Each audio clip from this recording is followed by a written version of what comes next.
Now, you wrote a column and said that Charles Krauthammer supports the presidential authority to drop drones on terrorists and kill them, a very controversial issue. Briefly, do you understand why a lot of conservatives are against it? They don't want to give the president that kind of authority, life and death.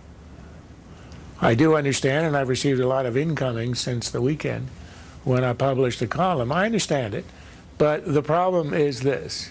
Under the Constitution, the commander-in-chief conducts wars. Lincoln did, FDR did.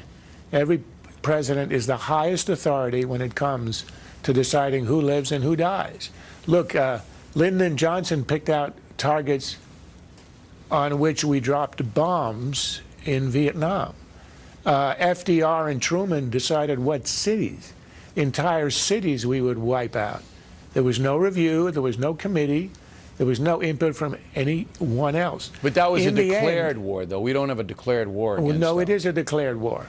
What we have is the authorization for the use of force passed 3 days after 9/11, which, as in the Gulf War and as in the Iraq War, is the modern equivalent of a declaration of war. You do that, and we declared who the enemy was. The people who did 9/11 and all those who harbored or abetted them. Do you think that declaration? Do you think that if Mitt Romney were elected president, it's a hypothetical, but it's in context to the discussion.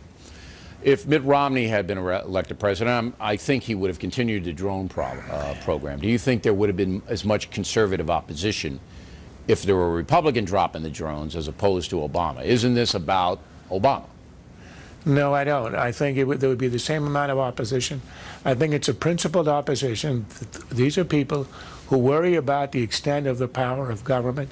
It would have been the same in the Bush administration. The real hypocrisy here is the liberals.